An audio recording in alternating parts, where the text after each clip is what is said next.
La palabra obligación proviene del latín obligare. Es el vínculo jurídico que se crea entre los involucrados, es decir, un o unos acreedores y un o unos deudores, donde se responsabilizan unos con los otros para cumplir lo acordado. Al pactar una obligación, se obtienen consecuencias que pueden ser positivas o negativas, y depende si se cumple o no con lo acordado. En lo positivo de las obligaciones es cuando los involucrados cumplen con sus responsabilidades y se extingue la obligación por su cumplimiento en el contrato. Otra opción es cuando el deudor paga su deuda con sus bienes con la liquidez que se le debe al acreedor. También la deuda puede ser cumplida por un tercero. Este puede ser interesado o no, y si lo desea puede ser contra la voluntad del deudor, siempre que esté de acuerdo el acreedor. El tercer involucrado solo tendrá derecho de reclamar al deudor. La caducidad es el pago realizado en el tiempo designado en el contrato.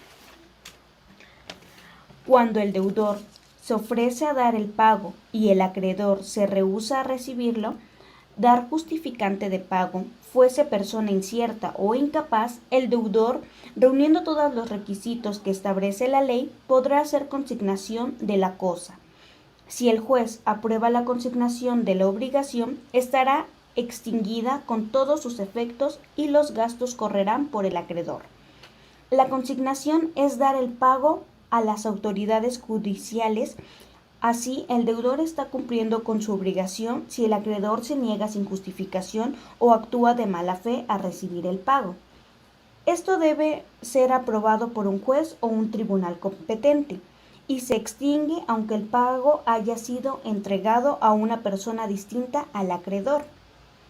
En el artículo 2097 del Código Civil Federal, el ofrecimiento seguido de la consignación hace veces de pago, si se reúnen todos los requisitos que exige la ley.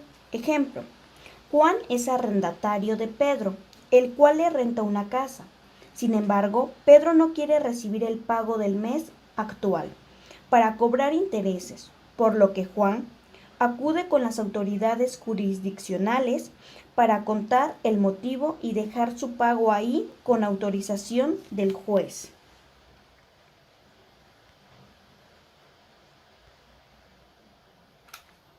Se cree como incumplimiento de las obligaciones cuando el obligado deja de prestar un hecho y dejare de prestarlo o no lo prestare conforme a lo convenido. Será responsable de los daños y perjuicios si la obligación fuere o plazo y comenzara la responsabilidad desde el vencimiento de éste. Si la obligación no dependiera de un plazo cierto, el acreedor no exigirá sino después de los 30 días de dar lo acordado. De forma judicial y de forma extrajudicial, es ante un notario o ante dos testigos. Si el pago se efectuó cuando el acreedor lo exija, siempre que haya transcurrido el tiempo establecido por la ley.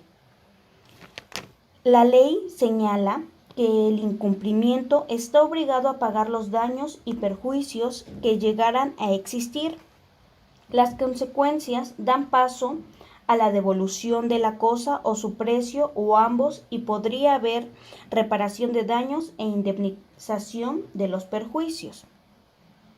Se califica como daño la pérdida o menoscabo sufrido en el patrimonio por la falta de cumplimiento de una obligación. Quien cometa las fallas será responsable de los gastos judiciales, conforme a los términos del Código de Procedimientos Civiles. También recibe el nombre de mora. Ejemplo: Rosa le debe 5,000 pesos y se comprometió a pagárselo en 7 días a Carmen, y ella debe dar un pago un día después, el cual genera intereses, pero Rosa no le ha dado el dinero, por lo que debe darle el dinero y pagar los daños que causó su falta de compromiso. La evicción se describe en el artículo 2119 del Código Civil Federal como la adquisición de alguna cosa y fuere privado del todo o parte de ella, por sentencia que cause ejecutoria, en razón de algún derecho anterior a la adquisición. Es la actuación de mala fe que un sujeto realiza adquiriendo algo para después beneficiarse de él, engañando al prestador y al nuevo adquiriente. Entonces, la figura jurídica protegerá lo adquirido con su verdadero propietario. El saneamiento es cuando el que enajenó está obligado a responder a la evicción, aunque no se exprese en un contrato. Es decir, el que actuó de mala fe debe reparar el daño y perjuicio al adquiriente. Ejemplo: Elisa tiene una casa y Marco se la pidió prestada. Entonces Marco se la vendió a Mónica. Elisa se enteró y comprobó que era suya, por lo que Mónica se la regresó. Ahora Marco debe devolver su inversión a Mónica y hacer la reparación de daño. Cuando los deudores actúan en perjuicio de su acreedor, éste puede anular el acto. Recibe el nombre de acción pauliana. Es una defensa con la que cuentan los acreedores dentro del derecho, el cual pueden solicitar la revocación de las acciones realizadas por el deudor y perjudican al acreedor. La acción obicua es cuando el acreedor ejerce su derecho contra los derechos de sus deudores. Y la simulación de actos jurídicos es la representación o hacer creer algo que no tiene certeza. Se describe en el artículo 2181 del Código Civil Federal.